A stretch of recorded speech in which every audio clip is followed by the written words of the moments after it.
हाय प्यारे बच्चों, आप हमारे समतल MK40 में आपका स्वागत है। अगर अभी तक आपने हमारे चैनल को लाइक और सब्सक्राइब अगर नहीं किया प्यारे बच्चों तो कर दीजिए, क्योंकि आज मैं बताना चाहूंगा आपको COT के बारे में। किसके बारे में प्यारे बच्चों? COT के बारे में, कि COT के में कौन कौन सा सब्जेक्ट होता है, कितना सब्जेक्ट का एग्जाम होता है, नहीं होता है, वो सारे सब्जेक्ट को बहुत ही आसानी तरीके से समझेंगे प्यारे बच्चों, और किस किस पैटर्न में मेरा एग्जाम होगा।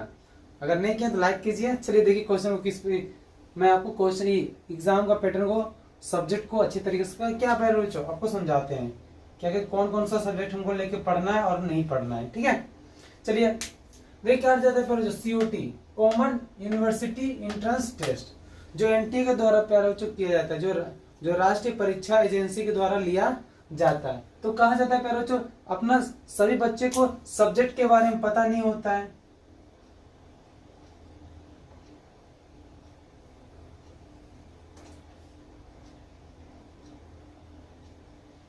क्या प्यारे बच्चों, अपना सब्जेक्ट के बारे में सही से बच्चे लोग को पता नहीं है। तो चलिए मैं बहुत ही आसान तरीके से आपको इस सब्जेक्ट के बारे में बताता हूँ। देखिए प्यारे बच्चों, कहा जाता है सब्जेक्ट यानी पेपर कितने खंडों में बटा होता है, कितने खंडों में बटा होता है, कितना सब्जेक्ट पढ़ना है, वो बच्चों में हमेशा कंफ्यूजन बना रहता है प्यारे बच्चों। तो इस कंफ्यूजन को दूर करने के लिए आपके सर आ गए हैं, चलिए आपको बताएंगे। देखिए क्या होता है, कहा जाता है प्यारे बच्चों, जो 12th का एग्जाम जो दे चुका है प्यारे बच्चों, जो 12th का एग्जाम दे चुका है, जो CUT का फॉर्म भरना चाहता है, CUT किसका फॉर्म भरना चाहता है प्यारे जो CUT का, जो 12वीं क्लास में एग्जाम देने के बाद जो यूनिवर्सिटी में एडमिशन लेना चाहता है प्यारे बच्चों, उसको सब्जेक्ट के बारे में अभी तक पता नहीं है।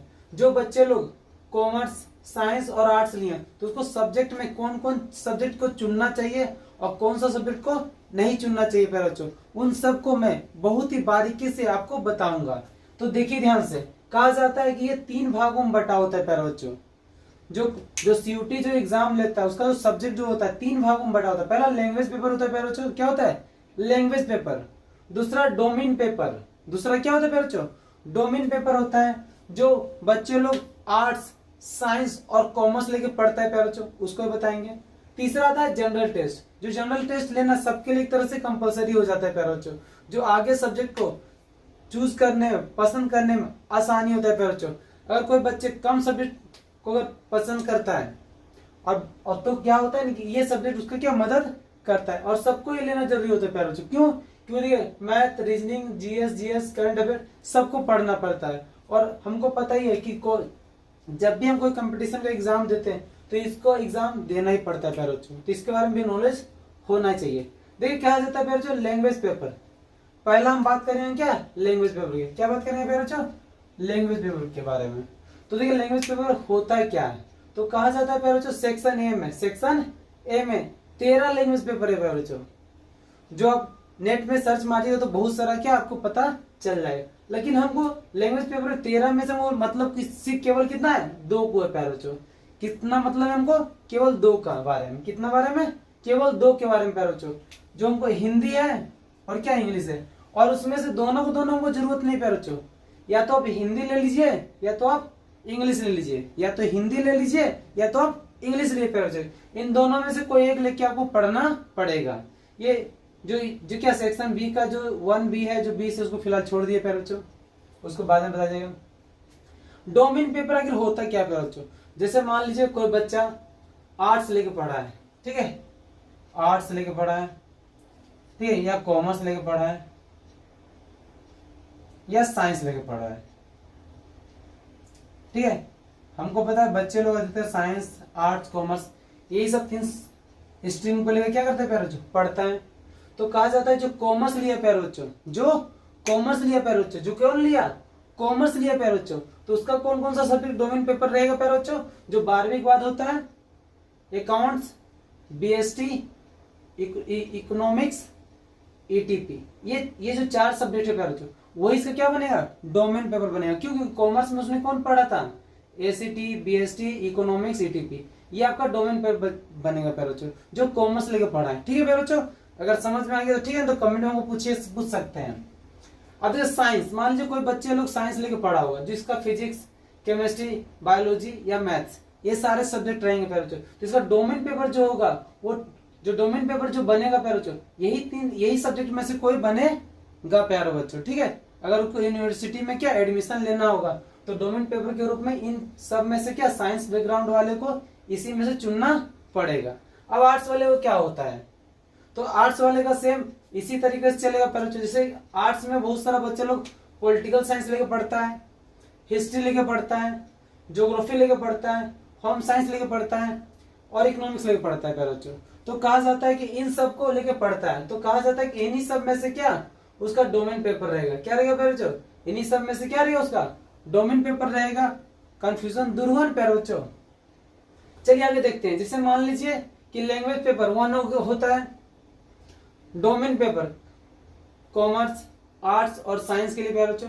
जनरल टेस्ट ये सबके लिए जरूरी होता है प्यारे बच्चों, सबको लेना पड़ता है। क्योंकि अगर मान लीजिए कि जैसे मान लीजिए 4 सब्जेक्ट लेता है तो उसको आगे दिक्कत नहीं होता है प्यारे बच्चों। अगर जो 3 सब्जेक्ट लेके मान लो पढ़ लेता है, लैंग्वेज पेपर हो गया, डोमेन पेपर हो गया, एक और कोई सब्जेक्ट लेके पढ़ लेता है प्यारे बच्चों, तो बाद में हो सकता है उसको सब्जेक्ट को पसंद करने में थोड़ा सा दिक्कत या परेशानियां हो सकती है। तो मैं तो वही बोलूंगा 4 सब्जेक्ट लेना चाहिए प्यारे बच्चों, बाकी आपकी मर्जी, ठीक है। जैसे मान लीजिए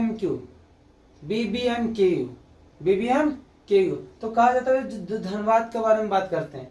मान लीजिए कोई कॉलेज क्या होता है, लैंग्वेज पेपर 1 होता है, डोमेन पेपर कभी कभी बोलता है 1 या 2 लेने के लिए बोलता है, यानी 1 ले सकते हैं या तो 2 ले सकते हैं।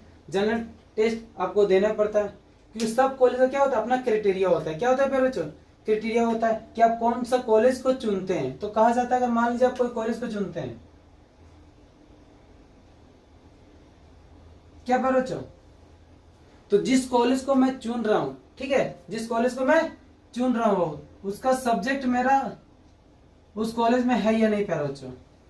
जो सब्जेक्ट को मैं चुन रहा हूँ, जिस कॉलेज को मैं चुन रहा हूँ, पसंद करता हूँ, जिस कॉलेज में हमको एडमिशन लेना है प्यारे बच्चों, तो वहां पे जो सब्जेक्ट हम लेके पढ़ना चाहता हूँ वो सब्जेक्ट वहां पे अवेलेबल है या नहीं है, या फिर हमको दूसरा कॉलेज को देखना पड़ेगा। 1 2 3 4 5 कौन सा कॉलेज हमको चुनना पड़ेगा। वो अपना जैसे हमको मान लिया आर्ट्स लिए हैं, ठीक है, तो मान लिया पॉलिटिकल साइंस कहीं है कहीं नहीं है, हिस्ट्री है तो हिस्ट्री नहीं है, तो हम जो सब्जेक्ट लेके पढ़ना चाहते हैं उस कॉलेज में क्या उसका पढ़ाई या उसका क्या मैनिफेस्टो में उसका जिक्र होना चाहिए प्यारे बच्चों, तभी उस स्कूल में क्या मेरा एडमिशन हो पाएगा, अन्यथा नहीं हो पाएगा प्यारे बच्चों। यहाँ तक तो आपको क्लियर है प्यारे बच्चों। चलिए आगे देखते हैं। अब कहा जाता है प्यारे बच्चों एग्जाम पैटर्न आखिर इसका क्या होता है, चलिए थोड़ा सा बताते हैं, फिर अगला वीडियो हम बनाएंगे तो और भी विस्तार रूप से आपको बच्चों समझाएंगे बताएंगे। तो देखिए लैंग्वेज पेपर में कहा जाता है प्यारे बच्चों कि 50% रहता है। कितना परसेंट रहता है प्यारे बच्चों, 50% रहता है, जिसमें से हमको 40% को बनाना पड़ता है। कितना परसेंट को प्यारे बच्चों, 40% को बनाना पड़ता है। और कहा जाता है इसके लिए समय कितना मिलता है, 45 मिनट मिलता है प्यारे बच्चों। कितना मिलता है, 45 मिनट। देखिए डोमेन, अब डोमेन पेपर में कहा जाता है कि कभी कभी 45 प्रश्न में 35 बनाना पड़ता है। 45 प्रश्न में कितना बनाना बच्चा पड़ता रहता है प्यारे बच्चों, 35 प्रश्न बनाना पड़ता है। 35 प्रश्न बनाना पड़ता है, जिसके लिए हमको कितना मिलता है 45 मिनट। या कभी कभी क्या होता है 50% में हमको 40% बनाना पड़ता है। मतलब जितना दिया हुआ रहता है उसमें से सिर्फ केवल 10 नहीं बनाना पड़ता, बाकी उसमें से चुन के बना लेते हैं प्यारे बच्चों। अब जनरल टेस्ट में क्या होता है, जनरल टेस्ट पेपर में कहता है 60% रहता है, जिसमें से कहा जाता है कितना 50 बनाने का रहता है। कितना बनाने का रहता है प्यारे बच्चों, 50 बनाने का रहता है।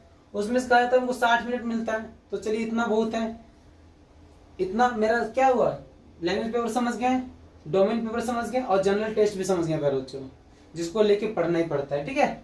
अब कहा जाता है इसका जो मार्किंग जो होता है प्यारे बच्चों, नेगेटिव मार्किंग होता है। क्या होता है, नेगेटिव मार्किंग होता है। क्या होता है प्यारे बच्चों, नेगेटिव मार्किंग होता है। और कहा जाता है कि अगर एक मेरा सही होता है, एक प्रश्न मेरा सही होता है, एक क्वेश्चन राइट होता है, तो हमको 5 मार्क्स मिलता है। कितना मिलता है प्यारे बच्चों, 5 मार्क्स मिलता है। लेकिन अगर यही क्वेश्चन अगर एक मेरा गलत हो जाता है, कि क्वेश्चन क्या होता है प्यारे बच्चों, गलत हो जाता है, तो कहा जाता है मेरा 1 मार्क्स घट जाता है। क्या, 1 मार्क्स घट जाता है। 1 मार्क्स क्या होता है प्यारे बच्चों, घट जाता है। मतलब कहा जाता है कि अगर मान लीजिए कि मेरा अगर एक प्रश्न सही हुआ, एक प्रश्न क्या हुआ प्यारे बच्चों, सही हुआ, अगर मान लीजिए मेरा एक प्रश्न क्या हुआ, सही हुआ,